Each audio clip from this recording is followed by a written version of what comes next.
Hi everyone, this is Neeja Prasad, Technologist, Aster Medcity.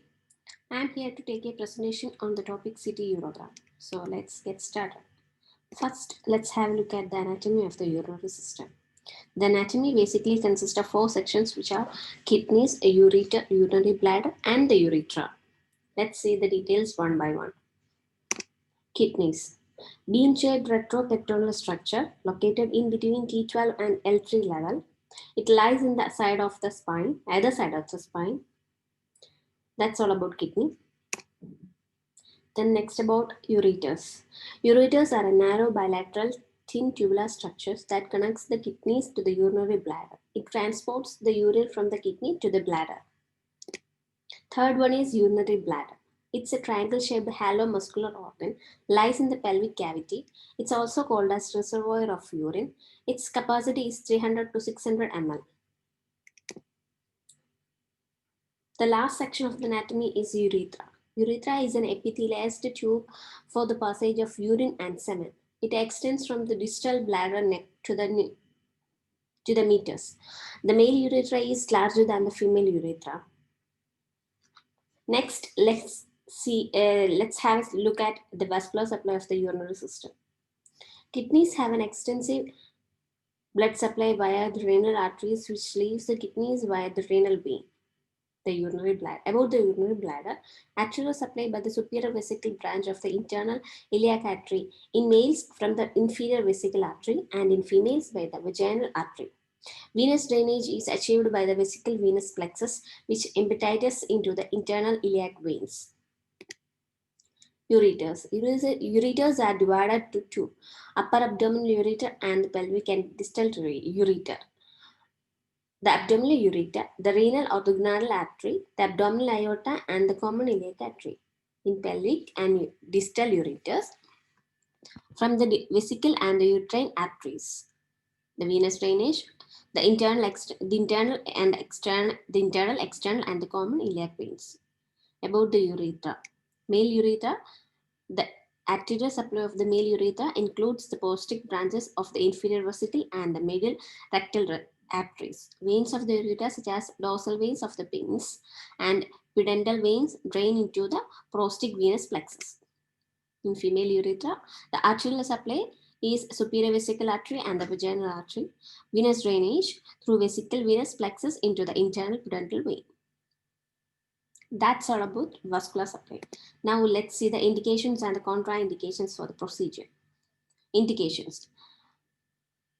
Normally in CT urogram, the procedure is done for the patient who has the indications which are hydronephrosis, ipsilateral renal enlargement, hematuria, renal calculi, renal masses, and carcinomas, and also congenital anomalies like rectocaval ureter, uterine duplication, closed fused kidneys, and ectopic kidneys. Now let's see the contraindications of the patient for which the procedure is not supposed to be performed. And that is a positive pregnancy test, hypertensive, sensitive to the contrast media, and also the insufficient renal function. Next, we will see how to prepare the patient for the procedure.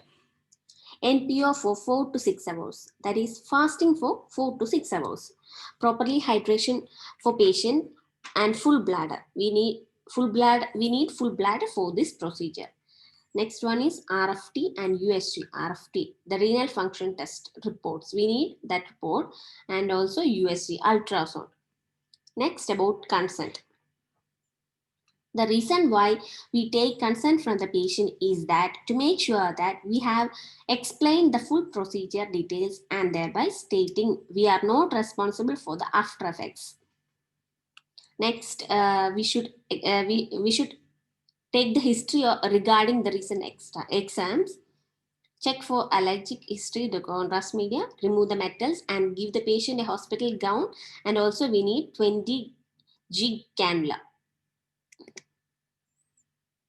Next, patient positioning. So the patient position should be supine with feet first. The hand should be above the head. Laser light positioned at the nipple level. The topogram position is a AP view from 2 cm above the staphysarum and 2 cm below the symphysis pubis. The scan orientation is craniopodial. Here are the techniques used for the procedure. Topogram. AP from 2 centimeter above AP, that means AP view. Okay, from 2 centimeter above the stiffy-sternum and 2 centimeter below the symphysis pubis. The scan orientation is craniopodial. Next is planning for plain scan from 2 centimeter above the stiffy-sternum and 2 centimeter below the symphysis pubis. Then next, after planning the plane, then place the locator. Should be placed in the descending aorta. Now the contrast administration. An IV line will be placed into the vein through which the X-ray dye will be injected. The dye flows into the kidneys, ureters, and bladder, outlining each of these structures. Next, the technique we used, it's bolus tracking. What is bolus tracking? The bolus tracking is a technique optimized timing of imaging. A small bolus of contrast media is injected into the patient via the peripheral intravenous cannula. Now what you see is the contrast media pathway. I will explain the flow. It starts right from the medial antecubital vein, then to internal jugular vein, then SVC, superior vena cava, then RA, RV, TA, LA, LV, then arch of aorta, then thoracic aorta, then to abdominal aorta, renal arteries, microvasculature of the kidneys. After that, to renal vein, then iliac vein. Finally, it reaches to the IVC. That's all about contrast media pathway. Next, the phases. Here are the phases of there are three phases, that is arterial phase, venous phase, and delayed phase. Arterial phase and venous phase are same as in the case of plain study. Now in delayed phase, it's little change from, that is 2 centimeter above the stiffy sternum to iliac crest, and the delay time is 15 minutes. And in arterial phase, the delay time is 6.5 seconds, and in venous phase, the delay time is 55 to 60 seconds.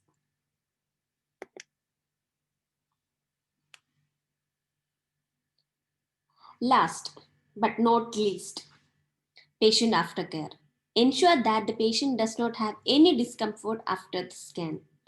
Remove the cannula after the scan. Advise the patient to take plenty of water orally. So yeah, that's all about my presentation. I'm winding it up. Hope you all have enjoyed it. Have a great day. Thank you.